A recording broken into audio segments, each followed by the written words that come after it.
누가복음 13장 6절에서 9절 본문 말씀이 되고요. 제목은 중보자의 마음 이렇게 좀 정했습니다. 오늘 이 비유를 얘기하는데 무화과 나무 비유죠. 오늘 말씀이. 이건 비유보다도 실제로 있었던 일 같고 비유라도 볼 수 있고 이렇게 생각이 됩니다. 이스라엘에 3대 나무가 있죠. 첫 번째 나무가 보통 포도나무, 그 다음에 감람이라는 올리브나무, 세 번째 무화과 나무. 가장 흔한 나무가 그런 거죠. 우리나라의 소나무하고 뭐 참나무하고 같듯이 그런 거죠. 무화과 여러 번 보셨잖아요. 무화과, 꽃이 없다. 꽃이 없는 나무, 꽃이 없는 나무 열매, 정확하게 이렇게 되겠죠. 상당히 많죠. 이스라엘 가면. 널린 게 무화과 나무죠. 우리나라에서는 전라남도 지방에 많더라고 가니까 뭐 목포 정도, 영암 이런 데 가니까 무화과 나무가 상당히 많고 거기서 많이 판매하던데 추우면 일단 못 하니까. 무화과 나무 하면 여러분 어떻게 생각하세요? 관상은 아니에요. 그죠? 무화과 나무를 조경수로 심는 사람은 없어요. 야, 나무 기똥차게 멋있다. 이렇게 이런 건 아니잖아요. 또 두 번째, 건축재료로 못 써요. 가지가 작아요. 굵지도 않고 크지도 않고. 무화과 나무는 딱 하나, 뭐죠? 열매죠. 오직 열매야. 근데 이 무화과 나무가 열매가 없으면 꽝이죠. 심각한 거죠, 이건. 사실은 무화과 나무를 재배하는 목적이 열매잖아요. 그죠? 목적이 이건데 목적대로 되지 않으면 이게 큰일 나는 거죠. 어떻게 보면 목적이라는 것은 자기의 존재 가치를 여겨지는 거라고 볼 수 있죠. 만약에 목적이 높으면 투자할 가치가 있어요. 그죠? 높은 목적이면 거의 목숨까지 투자하잖아, 우리는. 그 목적에 따라 투자의 가치를 또 결정하고요. 그러니까 사람이 살면서 참 목적이 좋아야 돼요. 인생의 목적이 나빠버리면 그 사람 열심히 살아도 의미가 없는 거예요, 사실은요. 목적이 첫 번째고 두 번째는 목적에 대한 결실이 있어야 된다는 거죠. 만약에 목적이 좋은데 결과가 목적을 딱 배반했다 그러면 이건 큰일 나는 거죠. 이럴 때 우리는 뭐예요? 헛수고했다고 얘기하잖아요. 헛수고했다. 근데 목적이 좋고 과정은 너무 힘들었고 결과가 좋았다면 뭐예요, 이건? 그 고통 다 잊어버려요. 오히려 그 과정에 의미가 있죠. 우리가 살면서 그렇잖아요. 수고하지 않는 일에 열매가 없는 것은 당연하고 정말 힘들게 하고 열심히 하고 최선을 다해서 노력했지만은 열매가 없으면 그것처럼 참 힘든 건 없을 것 같아요. 그죠? 어쨌든 열매가 있어야 된다는 거죠. 인생의 열매. 여러분은 인생의 열매를 지금 맺고 있습니까? 어떤 열매를 여러분들은 지금 맺고 있다고 생각하십니까? 세상에서도 그렇잖아요. 결과가 좋으면 그 사람 다 위인돼 버리잖아. 원래 어쨌든 이런 경우가 참 많잖아요. 근데 여러분 성경을 읽다 보니까 하나 깨달은 것이 절대로 성경은 결과만 갖고 얘기하지 않아요. 만약에 결과만 갖고 얘기하면 모세는 가나안 땅에 못 들어갔어요. 어떻게 하라는 얘기 모세. 근데 그렇게 성경을 얘기하잖아요. 하나님은요 알페와 오메가 아니야. 처음과 끝 아니야. 전부를 다 보시는 하나님이야. 처음도 그렇고 과정도 그렇고 결과까지 다 보시는 하나니까 혹시 여러분이 내 삶에서 나는 열매가 별로 없어. 아니요. 지금 과정이 중요하면 돼요. 그거면 하나님이 충분히 여러분들 용납하실 것 같아요. 오늘 성경에 이제 무화과 나무가 비유가 쭉 나왔지만은 사실은 또 무화과 나무 비유가 여러 군데 나오는데 예수님의 공생의 마지막 그 기간 사이에 갈 때 마태복음 21장이라든지 마가복음 11장 이렇게 보면 열매 없는 무화과 나무 얘기가 나오잖아요. 저는 이것은 비유가 아니라 실제 사건이라고 봐요. 그 당시에. 실제적인 사건. 그러면서 열매 없는 그 무화과 나무가에서 예수님이 이렇게 말씀하잖아요. 야, 이제부터는 영원토록 내가 열매를 맺지 못하리라. 하니까 그 다음날 무화과 나무가 말랐다고 하는 복음서도 있고 즉시 말랐다고 하는 복음서도 이렇게 나오거든요. 참 이 슬픈 일이요. 그래서 계속 얘기하지만은요, 이 무화과 나무의 이 오늘 비유는 뭐냐면 하나님과 우리의 관계. 두 번째는 우리의 삶의 목적. 이것이 가장 큰 것 같아요. 이 말씀에서. 이게 하나님의 관계와 또 그에 따른 목적. 이게 참 키워드 같아요. 오늘 말씀이. 그게 하여간 모든 자연 만물은 그런 것 같아요. 모든 것이 다 목적이 다 있어요. 여러분 모든 사물들 보세요. 다 목적대로 만들어졌거든요. 모든 자연 만물이 다 목적을 다 갖고 있단 말이죠. 그렇기 때문에 우리도 목적이 분명히 있어요. 우리가 발견을 못했을 뿐이지. 목적 없이 열심히 목적대로 살아간 사람이 있고 알고 살아간 사람 그뿐이요. 어떻게 보면 다 목적대로 가고 있어요. 내가 아느냐 모르냐 그 차이겠죠. 근데 또 재미난 것은요, 참 하나님은 이 세상 만물을 다 창조하셨지만은요, 나를 창조하셨어요. 무슨 얘기냐? 하나님은 모든 우주적인 사물에 목적을 주셨고 또 특별히 나에게도 목적을 주셨다는 거야.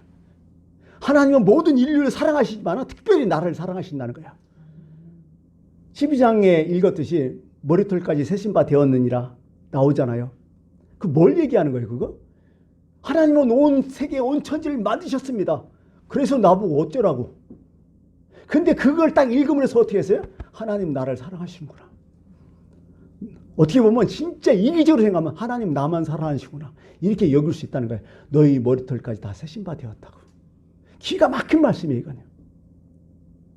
사도 바울은 자신을 딱 이렇게 여겨요. 갈라디아서 1장에 나의 생존 목적, 내가 왜 사는지 딱 얘기하면서 이렇게 얘기해요.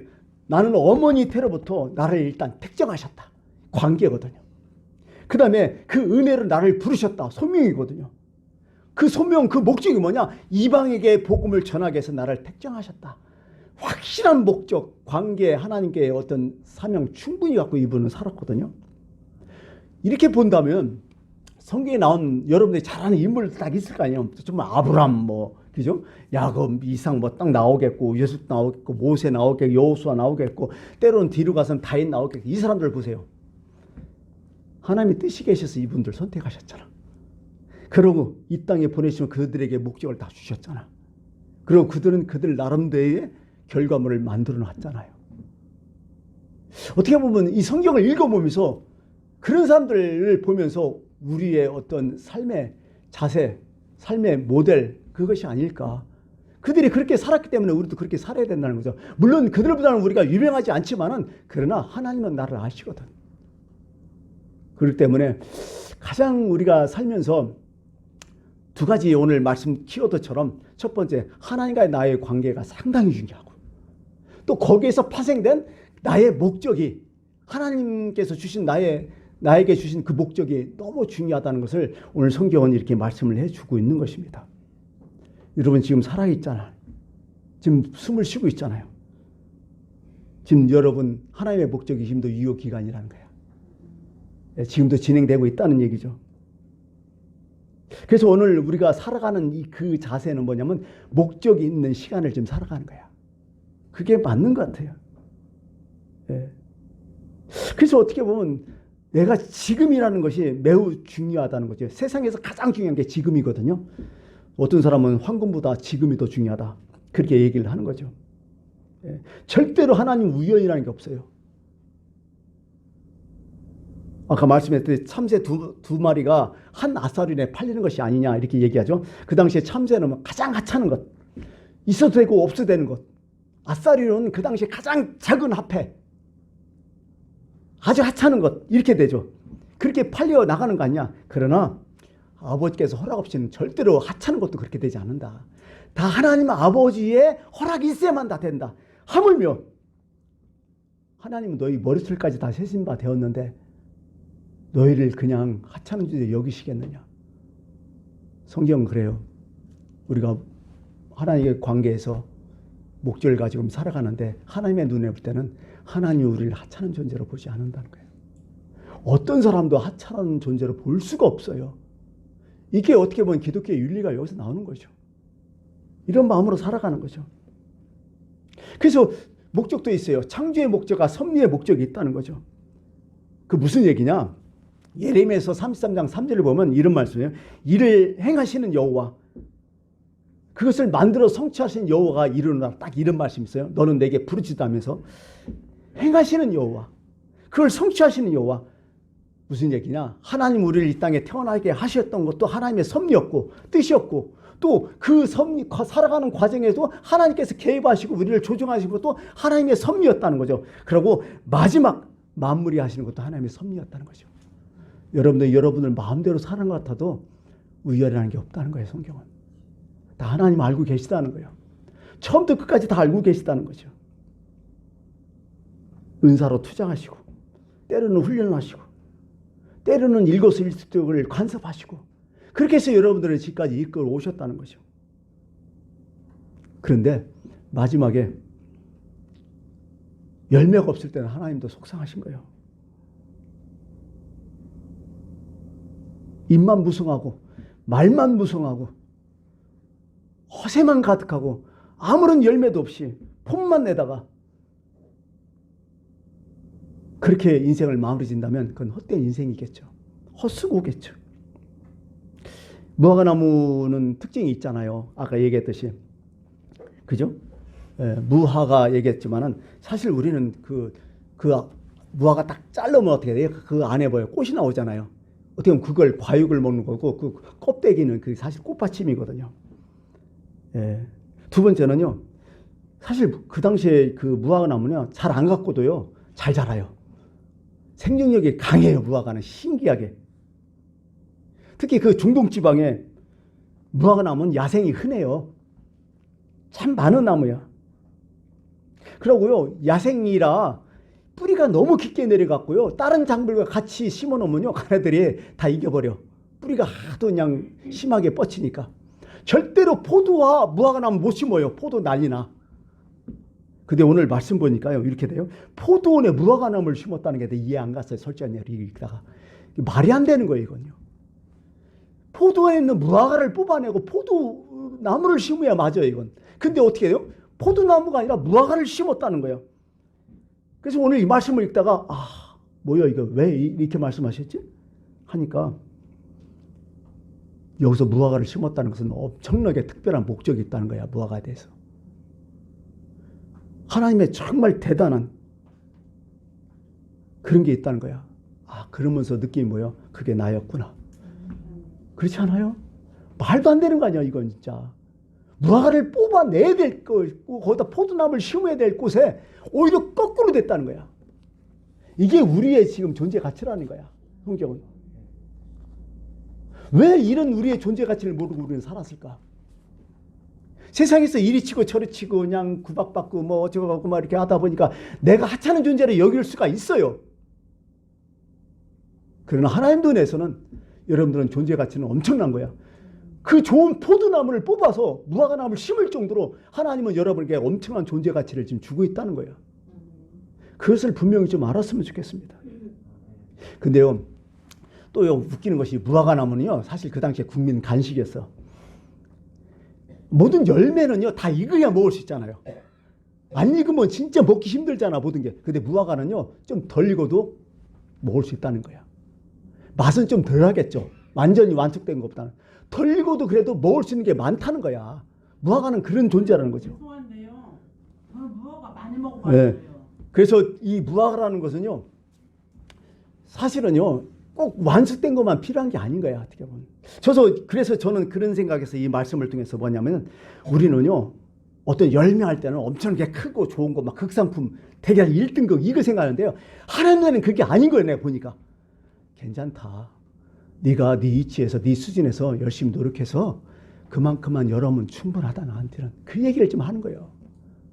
열매 없는 게 문제지, 뭐래도 열매 맺으라면 고맙다는 거야. 뭐래도 먹을 수 있다는 거예요, 무화과는. 그런 의미에서 오늘 무화과 나무의 비유가 의미가 있지 않을까, 저는 이렇게 생각을 합니다. 구체적으로 한번 생각해 보세요.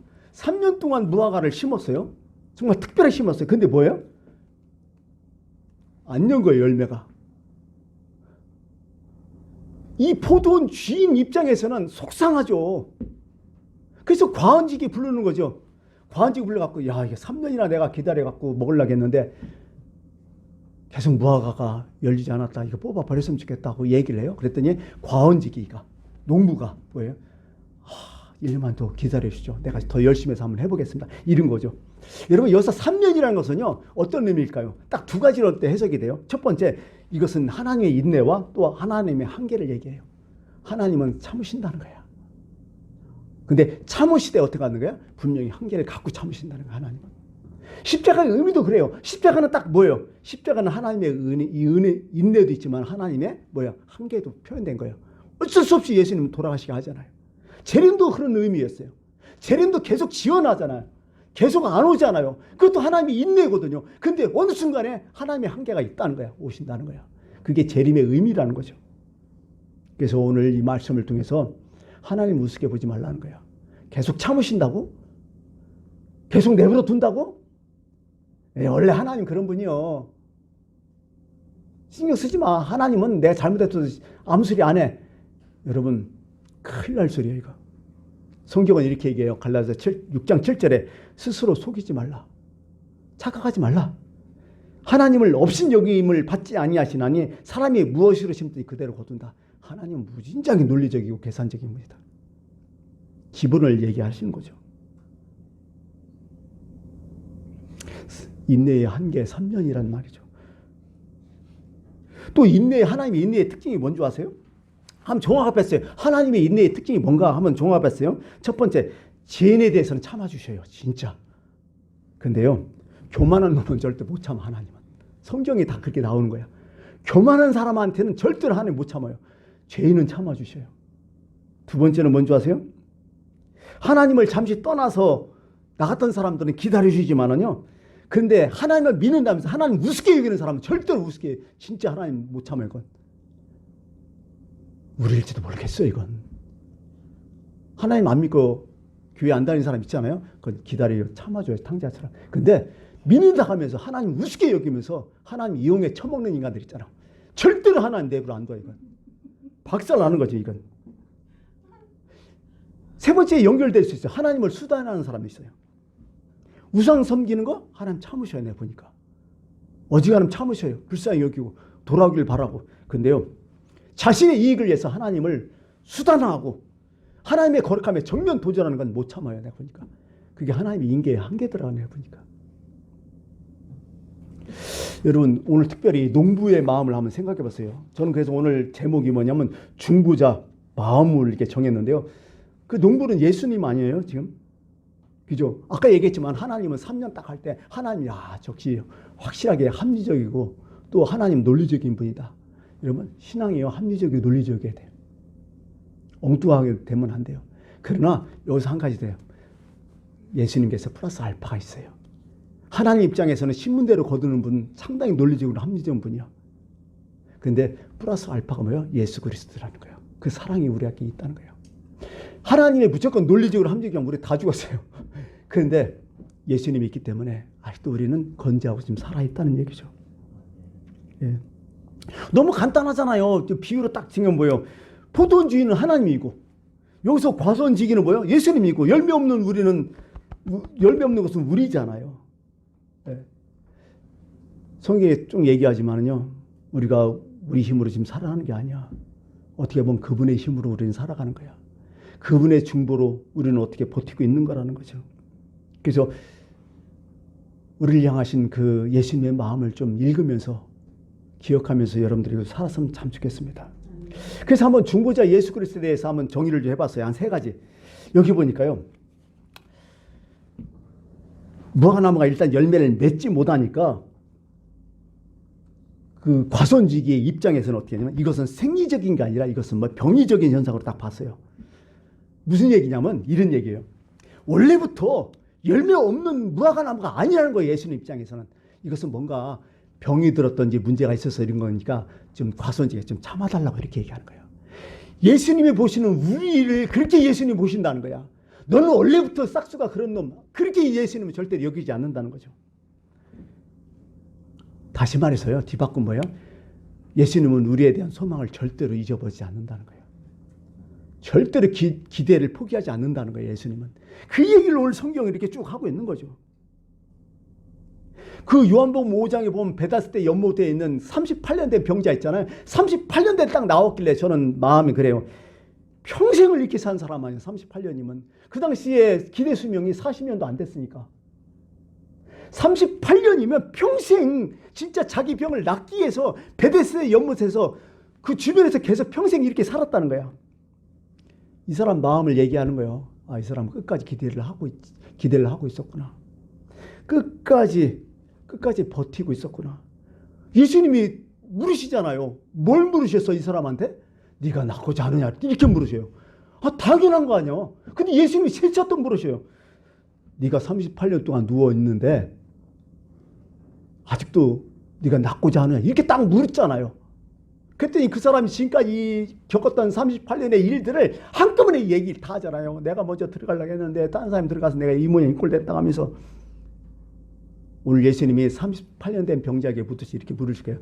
네가 아직도 나를 기대하고 있느냐? 네가 아직도 나를 믿고 있느냐? 그걸 오늘도 주님은 우리에게 말씀하실 것 같아요. 우리가 상대하고 이 대인관계를 나눌 때 그렇게 얘기하는 사람이 있어요. 뭐냐면 뭔가 딱 얘기할 땐 그놈은 항상 alway죠. 영어로 하면 항상 그놈은 그래야 그런 놈이요. 이렇게 딱 얘기를 하잖아요. 근데 사실은요 되게 기분 나쁜 소리예요. 항상 이런 것이. 예. 남편이 늦게 들어온다. 그러면 왜 당신 항상 늦게 오느냐. 남자 입장에서 무지장 기분 나게. 어쩌다 한번 늦게 왔는데 왜 항상 그런 얘기를 쓰냐는 거예요.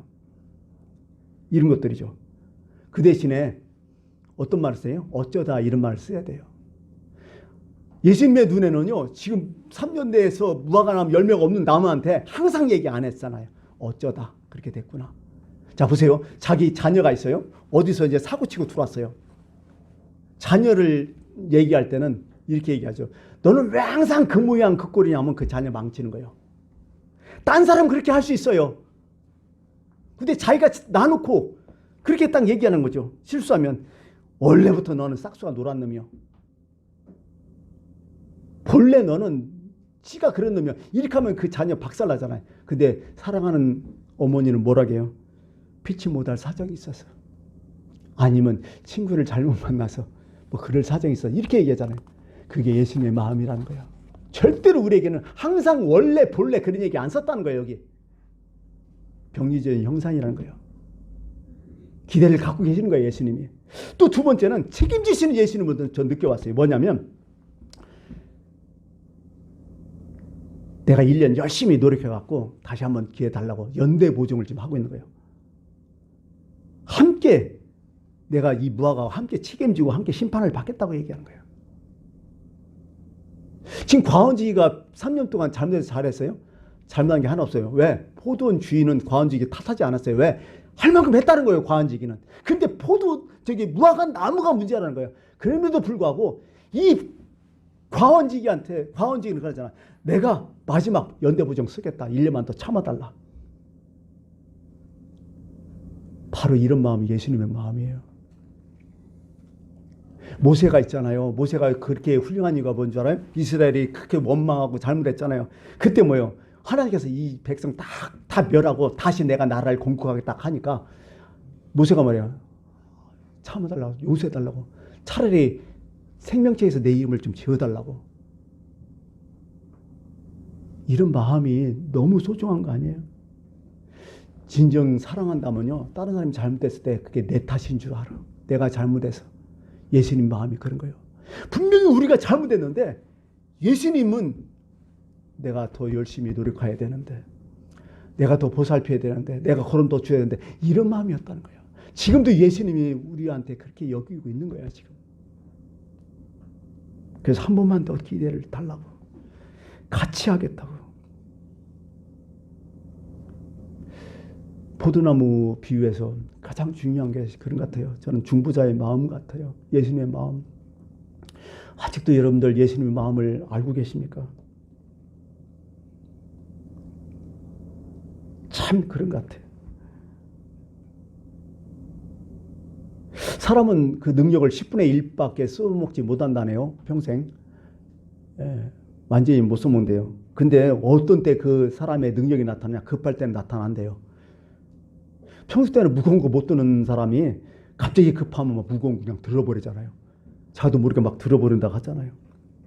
평생 주부로 그냥 남편 월급 받은 거 그걸로 그냥 살림하던 여자가 남편이 갑자기 죽고 나니까 먹고 살기 없고 애는 크고 막 그러니까 정신없이 살다가 대박 나갖고 진짜 성공한 분들 많잖아요. 여성분들이. 여러분, 내가 나를 몰라요. 어떻게 보면.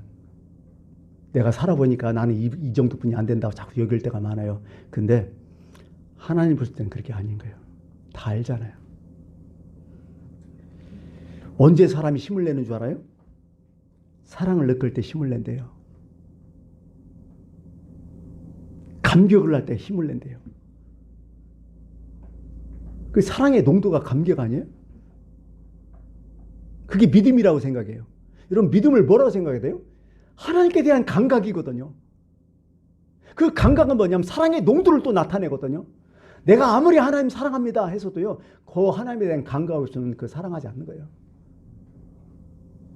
정말 절실히 사랑하는 사람이 있으면요, 그 사람만 봐도 감격, 마음이 찔끔찔끔 하면서 막 두근두근 하면서 감각이 딱 오잖아요. 그게 바로 우리의 믿음이 돼야 된다는 거죠. 오늘 가장 중요한 게 다른 게 아니에요. 열매가 없고 있고 가는 두 번째고, 첫 번째, 중보자 예수님에 대한 그 마음을 우리가 잊지 못했다는 거예요. 성경에서. 이렇게 많은 것을 우리에게 쏟아붓고 있고, 이렇게 많은 것을 우리에게 주어졌구만, 왜 우리는 그 예수님에 대한 그 사랑, 그 감각이 자꾸 없어지는지. 분명한 것은 하나님께서 우리에게 열매를 원하고 계신다는 거죠. 근데 그 열매가 막 극상품 막 엄청 좋은 게 아니라 내 위치에서 내가 가진 만큼, 믿음의 분량만큼 거기서 열매를 얻는다면 하나님 우리를 인정해 주시고, 잘했다, 충성된 종아, 내가 좋은 일에 충성했으니 나의 잔치에 참여할 것이라고 주님 오늘도 그렇게 말씀하실 것입니다. 기도합니다.